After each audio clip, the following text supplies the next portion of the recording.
Muchos en el tiempo de Jesús notaron algo que no podían ignorar. Él no enseñaba como los escribas ni como los fariseos. Los rabinos solían citar a otros rabinos para respaldar sus palabras. Jesús, en cambio, hablaba directamente desde la ley, con una autoridad que no pedía permiso. Cuando Jesús decía la ley dice, pero yo os digo, no estaba ofreciendo ninguna nueva opinión rabínica. Estaba hablando con la autoridad de quien creó la ley. Ningún profeta, ningún maestro, ningún rabino se atrevió jamás a hablar así. Por eso decían de él que hablaba como quien tiene autoridad, no como los escribas. Porque interpretar la ley es una cosa, pero ponerse a la altura de ella solo le corresponde a Dios. Cuando Jesús habla sobre la ley, no la corrige, no la contradice, solo habla como el legislador que es. Jesús no vino solo a explicar la ley, vino a cumplirla y a revelarse en ella. Y los religiosos de su tiempo lo sabían,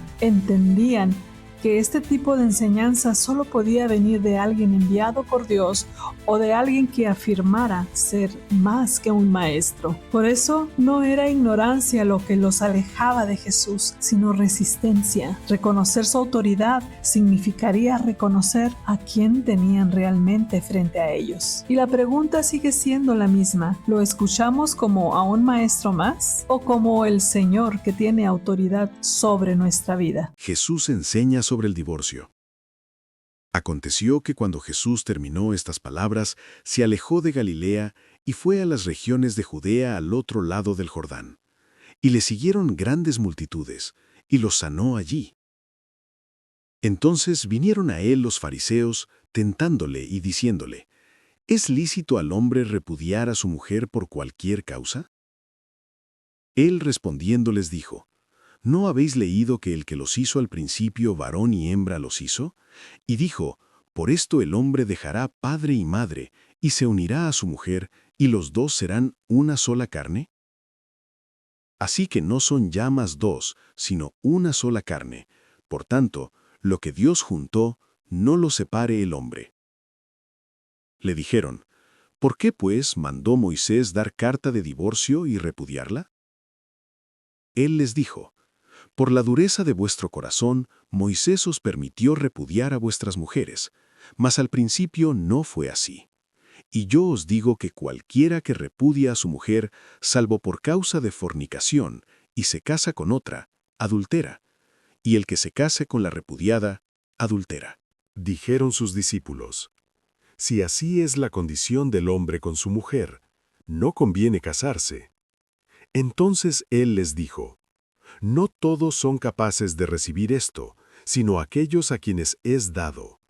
Pues hay eunucos que nacieron así del vientre de su madre, y hay eunucos que son hechos eunucos por los hombres, y hay eunucos que a sí mismos se hicieron eunucos por causa del reino de los cielos. El que sea capaz de recibir esto, que lo reciba. Jesús bendice a los niños. Entonces le fueron presentados unos niños, para que pusiese las manos sobre ellos y orase. Y los discípulos les reprendieron.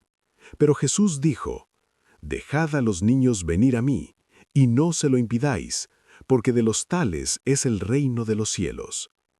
Y habiendo puesto sobre ellos las manos, se fue de allí. El joven rico. Entonces vino uno y le dijo, Maestro bueno, ¿qué bien haré para tener la vida eterna? Él le dijo, ¿por qué me llamas bueno? Ninguno hay bueno, sino uno, Dios. Mas si quieres entrar en la vida, guarda los mandamientos. Le dijo, ¿cuáles? Y Jesús dijo, no matarás, no adulterarás, no hurtarás, no dirás falso testimonio, honra a tu padre y a tu madre, y amarás a tu prójimo como a ti mismo. El joven le dijo, todo esto lo he guardado desde mi juventud, ¿qué más me falta? Jesús le dijo, si quieres ser perfecto, anda, vende lo que tienes y dalo a los pobres y tendrás tesoro en el cielo, y ven y sígueme. Oyendo el joven esta palabra, se fue triste, porque tenía muchas posesiones.